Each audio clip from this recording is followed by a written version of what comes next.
Hello, and welcome back to Story Time with Eric Zimmer.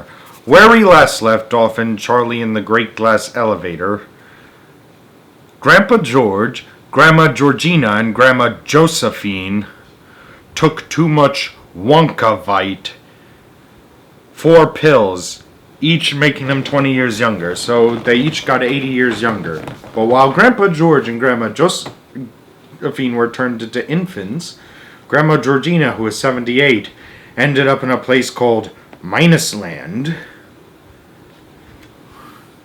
And we found out the opposite of making someone younger by making someone older, called Vita Wonk, which makes a person older, as opposed to Wonkavite, which makes a person younger. But let's see exactly what happens. You ready? Alright, let's begin.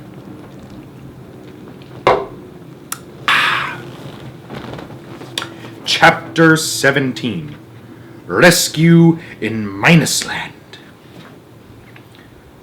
I don't like it here at all, Charlie whispered. It gives me the willies. Me too, Mr. Wonka whispered back. But we've got a job to do, Charlie, and we must go through with it.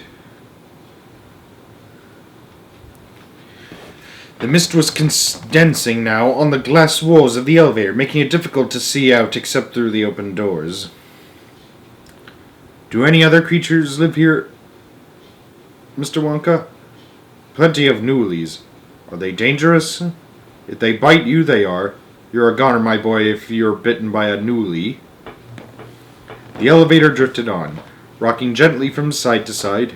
The gray-black, oily fog swirled around them. What does a Noolie look like, Mr. Wonka? They don't look like anything, Charlie. They can't. You mean you've never seen one? You can't see Noolies, my boy. You can't even feel them until they puncture your skin. Then it's too late. They've got you. You mean there might be swarms of them all around us this very moment? Charlie asked. There might, said Mr. Wonka. Charlie felt his skin beginning to creep. Do you die at once? He asked. First you become subtracted. A little later you are divided. But very slowly. It takes a long time. It's long division and it's very painful. After that, you become one of them. Couldn't we shut the door? Charlie asked. I'm afraid not, my boy. We'd never see her through the glass. There's too much mist and moisture. She's not going to be easy to pick out anyways. Charlie stood at the open door of the elevator and stared into the swirling vapors.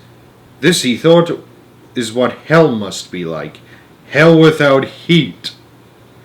There was something unholy about it. Something unbelievably diabolical. It was all so deathly quiet, so desolate and empty. At the same time, the constant movement, the twisting and swirling of the misty vapors, gave one the feeling that some very powerful force, evil and malignant, was at work all around. Charlie felt a jab on his arm. He jumped. He almost jumped out of the elevator. Sorry, said Mr. Wonka, it's only me. Oh! Charlie gasped. For a second I thought, I know what you thought, Charlie. And by the way, I'm awfully glad you're with me. How would you like to come here alone as I did? As I had to many times. I wouldn't, said Charlie. There she is, said Mr. Wonka, pointing. No, she isn't. Oh dear. I could have sworn I saw her for a moment right over there on the edge of that dark patch. Keep watching, Charlie. There, said Charlie. Over there. Look. Where, said Mr. Wonka. Point to her, Charlie. She's gone again. She sort of faded away, Charlie said. They stood at the open door of the elevator, peering into the swirly gray vapors. There. Quick. Right there, Charlie cried. Can't you see her? Yes, Charlie, I see her. I'm moving up close now. Mr. Wonka reached behind him and began touching a number of buttons. Grandma, Charlie cried out. We've come to get you, Grandma.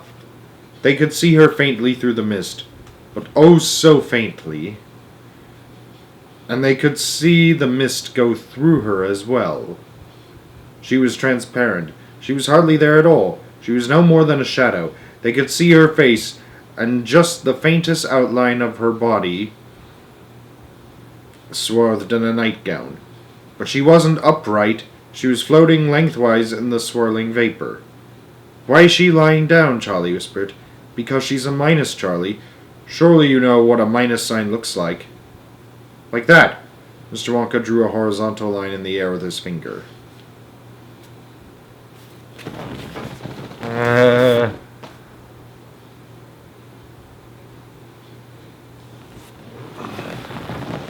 The elevator glided close. The ghostly shadow of Grandma Georgina's face was no more than a yard away now. Charlie reached out through the door to touch her, but there was nothing there to touch. His hand went right through her skin. "Grandma!" he gasped. She began to drift away. "Stand back," ordered Mr. Wonka, and suddenly, from some secret place inside his coattails, he whisked out a spray gun. It was one of those old-fashioned things people used for spraying fly spray around the room before aerosol cans came along. He aimed the spray gun straight at the shadow of Grandma Georgina, and he pumped the handle hard. Once, twice, thrice, or 3 times.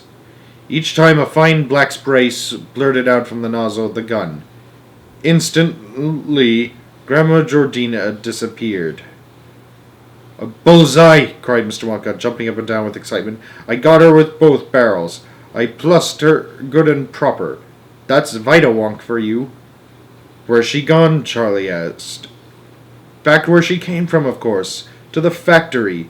She's a minus no longer, my boy. She's a 100% red-blooded plus. Come along now. Let's get out of here quickly before the Newlies find us." Mr. Wonka jabbed a button. The doors closed, and the great glass elevator shot upward for home. "Sit down and strap yourself in again, Charlie," said Mr. Wonka. "We're going flat out this time."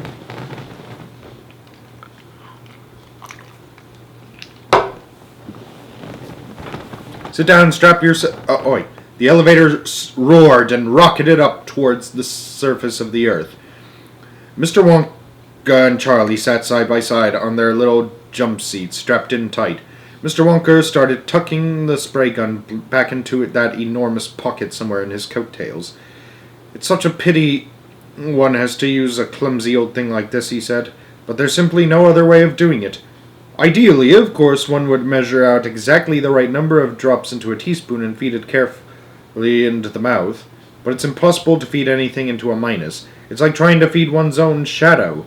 That's why I got to use a spray gun. Spray him all over, my boy. That's the only way." "It worked fine, though, didn't it?" Charlie said. "Oh, it worked all right, Charlie. It worked beautifully. All I'm saying is there's bound to be a slight overdose. I don't quite know what you mean, Mr. Wonka. My dear boy, if it only takes 4 drops of Vita-Wonk to turn a young Oompa Loompa into an old man..." Mr. Wonka lifted his hands and let them fall limply onto his lap. "You mean Grandma may have gotten too much?" asked Charlie, turning slightly pale. "I'm afraid that's putting it rather mildly," said Mr. Wonka. "But why did you give her such a lot of it then?" said Charlie, getting more and more worried. "Why did you spray her 3 times? She must have gotten pints and pints of it." "Gallons!" cried Mr. Wonka, slapping his thighs. "Gallons and gallons. But don't let a little thing like that bother you, my dear Charlie. The important part of it is we've got her back. She's a minus no longer. She's a lovely plus. She's as plussy and plussy as can be. She's more plussy than you or than me. The question is just how old is she now? Is she more than 103? Another witty limerick. And we're about to find out. Oh boy, this is gonna be quite shocking. That's what I'm guessing.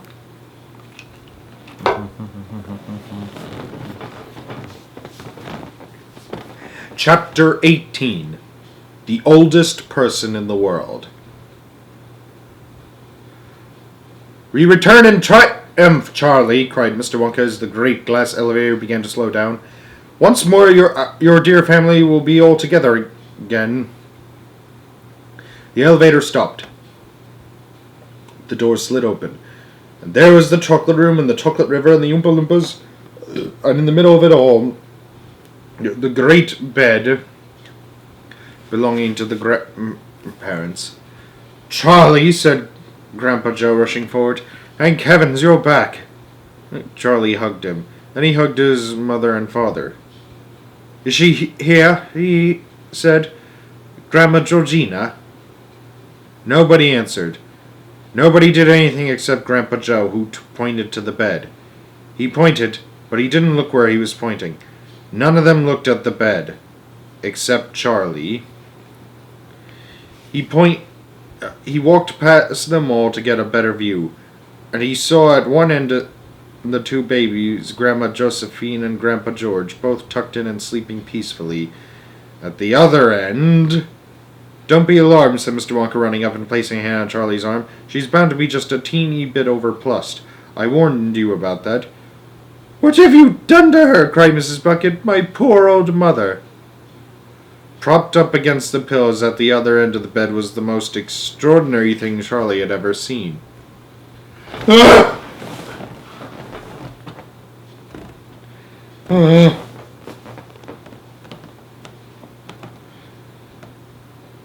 Please try not to scream when you see this.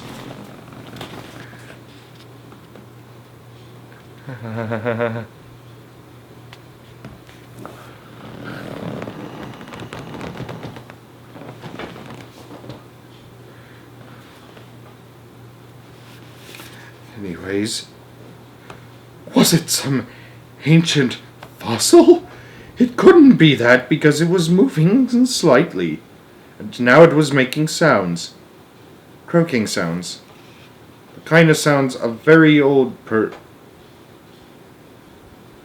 person would, the kind of sounds a very old frog might make if it knew a few words. Well, it croaked. "If it isn't dear Charlie." "Grandma!" cried Charlie. "Grandma Georgina!" Her tiny face was like a pickled walnut. There were such masses of creases and wrinkles that the mouth and eyes and even the nose were sunken almost out of sight. Her hair was pure white, and her hands, which were resting on the top of the blanket, were just little lumps of wrinkly skin. The presence of this ancient creature seemed to have terrified not only Mr. and Mrs. Bucket, but Grandpa Joe as well. They stood well back, away from the bed. Mr. Wonka, on the other hand, was as happy as ever. "My dear lady," he cried, advancing to the edge of the bed and clasping one of those tiny wrinkled hands in both of his. "Welcome home. How are you feeling on this bright and glorious day?" "Not too bad," croaked Grandma Georgina. "Not too bad at all, considering my age." "Good for you," said Mr. Wonka. "Atta girl. All we gotta do now is find out exactly how old you are. Then we shall be able to take further action." "You're taking no further action around here," said Mrs. Bucket tight-lipped. "You've done enough damage already." "But my dear old muggle-headed mugwump," said Mr. Wonka, turning to Mrs. Bucket. "What does it matter that the old girl has become a trifle too old? We can put that right in a jiffy." "Have you forgotten about Wonkavite and how every tablet makes you 20 years younger? We shall bring her back. We shall transform her into a blossoming, blushing maiden in the twink of an eye." "What good is that when her husband's not even out of diapers yet?" wailed Mrs. Bucket, pointing a finger at the 1-year-old Grandpa George, who was peacefully sleeping. "Madam," said Mr. Wonka, "let us do one thing at a time." "I forbid you to give her that beastly Wonkavite," said Mrs. Bucket. "You'll turn her into a minus again just as sure as I'm standing here." "I don't want to be a minus," croaked Grandma Georgina. "If I ever have to go back to that beastly minus land again, the Newlies will griddle me." "Fear not," said Mr. Wonka. "This time I myself will supervise the giving of the medicine. I shall personally see to it that you get the correct dosage. But listen very carefully now. I cannot work out how many pills to give you unless I know exactly how old you are. That's obvious, isn't it?" "It is not obvious at all," said Mrs. Bucket. "Why can't you give her one pill at a time and play it safe?" "Impossible, madam. In very serious cases such as this, Wonkavite doesn't work at all when given in small doses. You've got to throw everything at her in one go. You've got to hit her with it hard. A single pill wouldn't even begin to shift her. She's too far gone for that. It's all or nothing." "No," said Mrs. Bucket firmly. Yes, said Mr. Wonka. Dear lady, please listen to me. If you have a very severe headache and you need 3 aspirins to cure it, it's no good taking only one at a time and waiting 4 hours between each. You'll never cure yourself that way. You've got to gulp them all down in one go. It's the same with Wonkavite. May I proceed? Oh, all right. I suppose you'll have to, said Mrs. Bucket. Good, said Mr. Wonka, giving a little jump and twirling his feet in the air. Now then, how old are you, my dear Grandma Georgina? I don't know, she croaked. I lost count of that years and years ago. Don't you have any idea? Said Mr. Wonka. Of course I don't, gibbered the old woman. Nor would you if you were as old as I am. Think, said Mr. Wonka. You've got to think. The tiny old wrinkled brown walnut face wrinkled itself up more than ever. The others stood waiting. The Oompa Loompas, enthralled by the sight of this ancient object, were all edging closer and closer to the bed. The 2 babies slept on. Are you, for example, 100? Said Mr. Wonka. Or 110? Or 120? It's no good, she croaked. I never did have a head for numbers.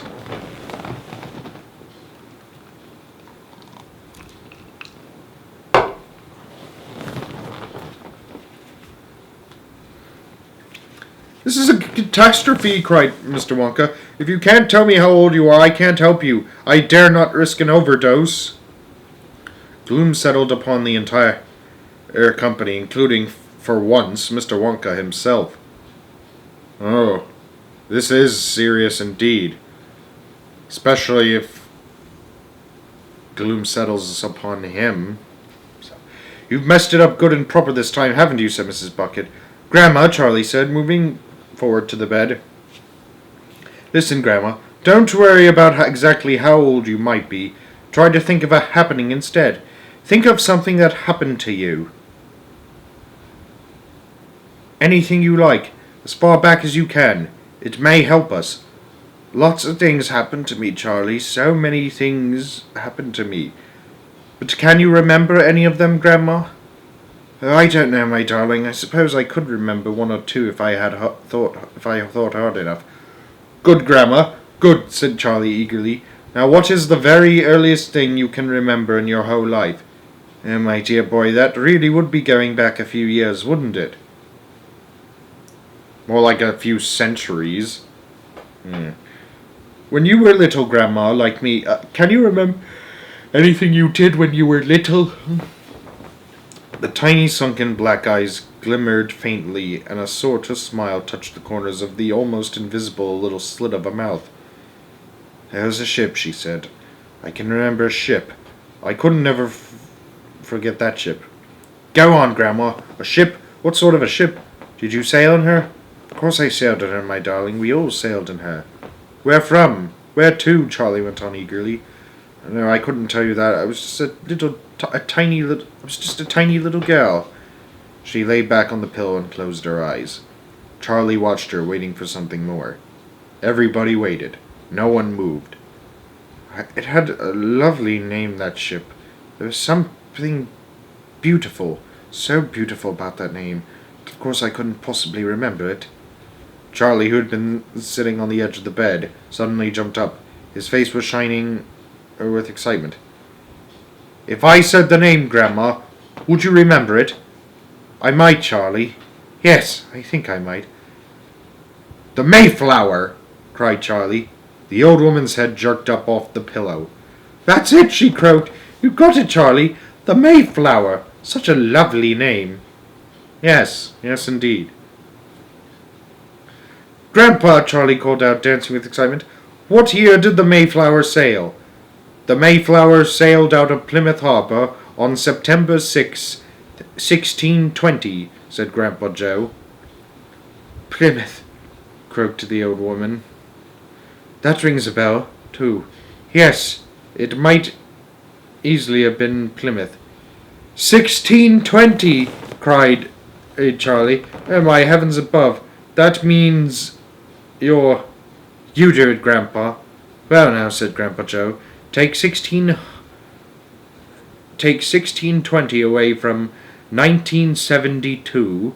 That leaves... Don't rush me now, Charlie. That leaves 352. And this book was written in 1972, so that is correct. And the original book was written 8 years previously in 1964. But anyways... Jumping jackrabbits, yelled Mr. Bucket. She's 352 years old.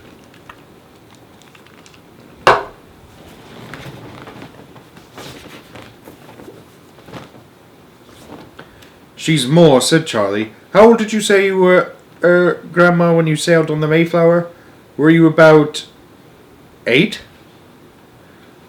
I think I was even younger than that, my darling. I was only a little bitty girl, probably no more than 6. Then she's 358, gasped Charlie. That's Vita Wonk for you, said Mr. Wonka proudly. I told you it was powerful stuff. 358, said Mr. Bucket. It's unbelievable. Just imagine the things she must have seen in her lifetime, said Grandpa Joe. Yes, imagine that. My poor old mother, wailed Mrs. Bucket. What on earth? Patience, dear lady, said Mr. Wonka. Now comes the interesting part. Bring on the Wonkavite! An Oompa Loompa ran forward with a large bottle and gave it to Mr. Wonka. He put it on the bed. How young does she want to be? She asked. 78, said Mrs. Bucket firmly. Exactly where she was before all this nonsense started. Surely she'd like to be a bit younger than that, said Mr. Wonka. Certainly not, said Mrs. Bucket. It's too risky.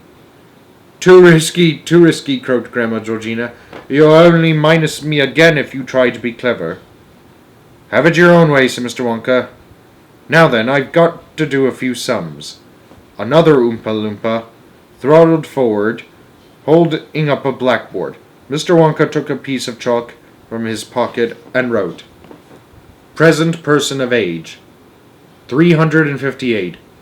Age she wants to be, subtract this, 78. Number of years younger she must become, 280. If each pill of Wonkavite makes you 20 years younger, we must divide 218 to find out how many pills to give. Well, simple division. 280 divided by 20 equals 14. I could have figured that out in a flash. 14 pills of Wonkavite exactly, said Mr. Wonka. The Oompa Loompa took the blackboard away. Mr. Wonka picked up the bottle from the bed and opened it and counted out 14 of the little brilliant yellow pills. Water, he said. Another Oompa Loompa ran forward with a glass of water. Mr. Wonka tipped all 14 pills into the glass. The water bubbled and frothed. Drink it while it's fizzing, he said, holding the glass up to Grandma Georgina's lips. All in one gulp. She drank it. Mr. Wonka sprang back and took a large brass clock from his pocket. Don't forget, he cried. It's a year a second. She's got 280 years to lose. That'll take her 4 minutes and 40 seconds. Watch the centuries fall away.